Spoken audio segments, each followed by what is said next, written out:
Greetings, thanks for tuning in. So let's talk about the all ubiquitous forward head pattern, the habit of the head creeping forward and forward and forward and forward, particularly if we're staring at a screen 4 feet away.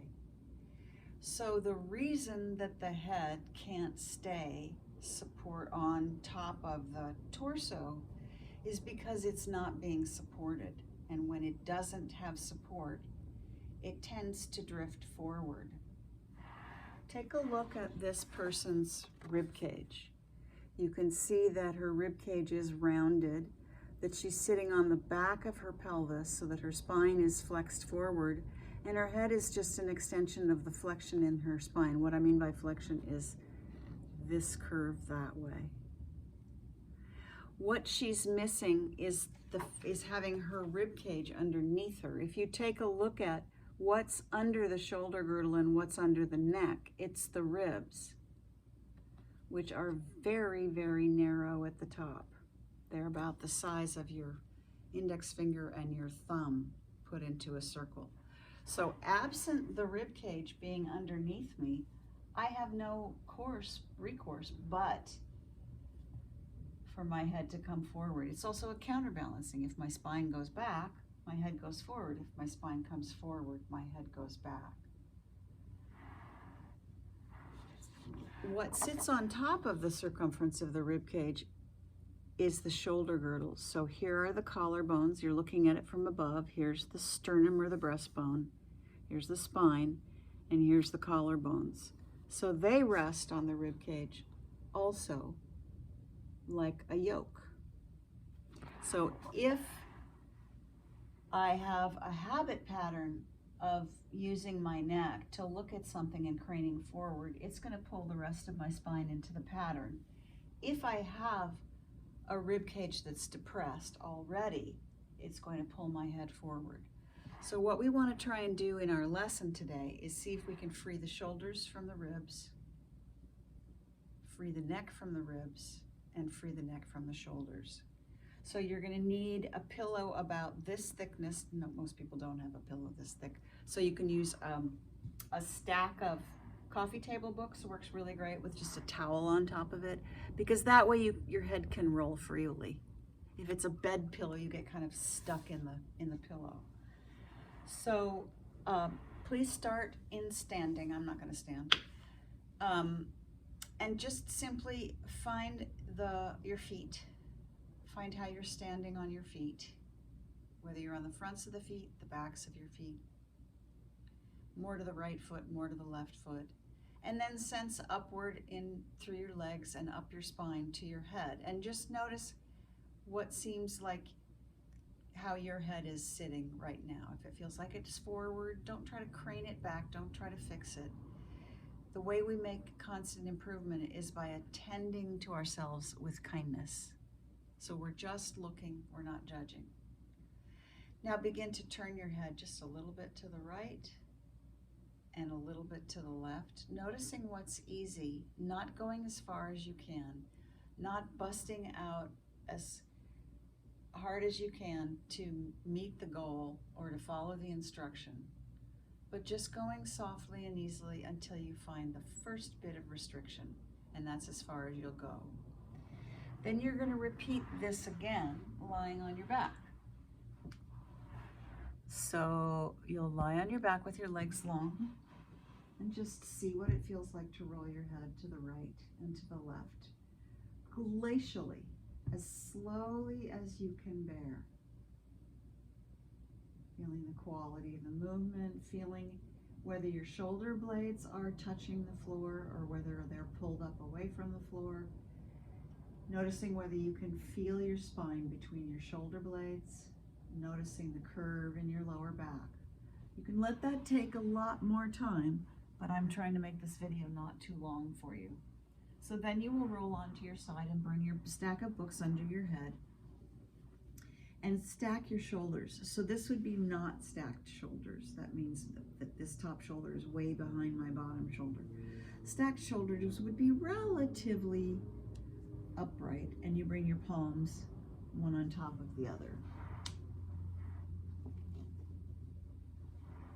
And now, all you're going to do is open your arm to the ceiling and then take it back as far as it comfortably goes.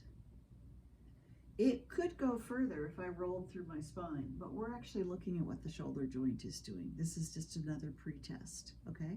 So now come back forward, and now you're going to take your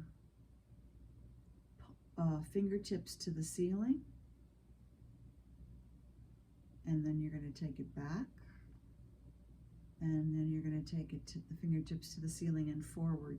So repeat that many times, 5 to 10 times, moving glacially so that you can sense the slower that you go, the more details will reveal themselves to you. Like, look at how my hand is wobbling. I'm not making that happen, but if I go really slowly, I notice, oh, I'm not really very refined at doing this movement because I don't usually move my arm in this relationship to gravity.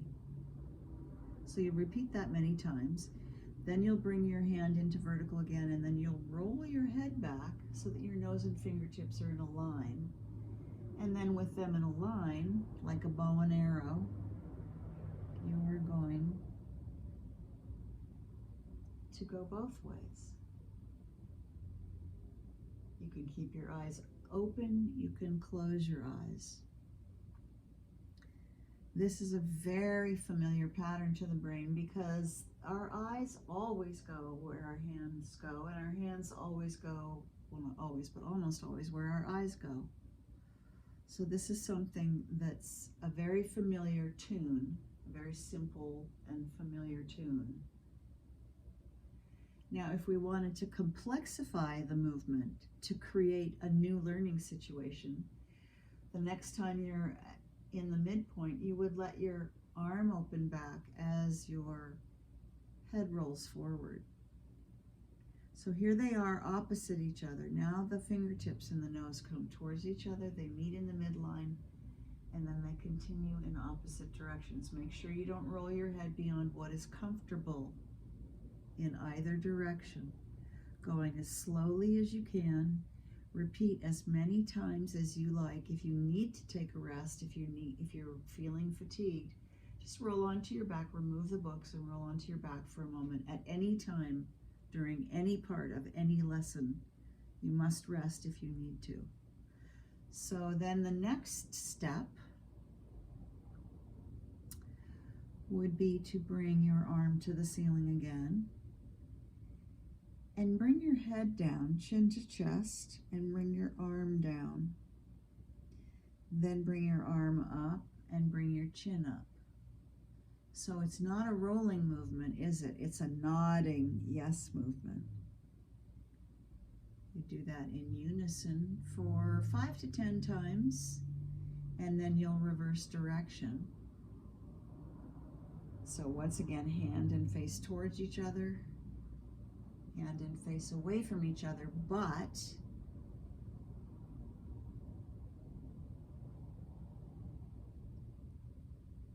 they're moving in opposition to each other.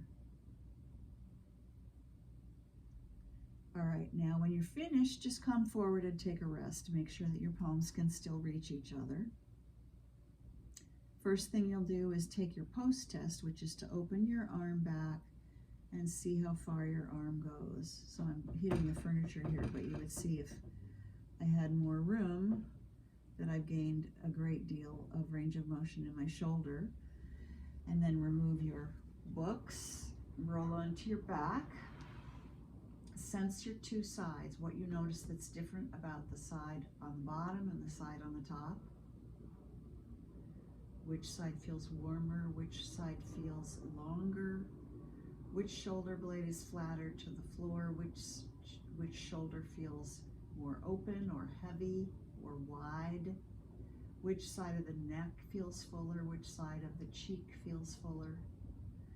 And then you will stand up and turn your head right and left again. You can rest for as long as you'd like before you do the other side. Make sure you do the other side too. So that's today's lesson. We'll continue next week with another head and neck lesson. Thank you so much for watching, and please subscribe to my channel. Thank you.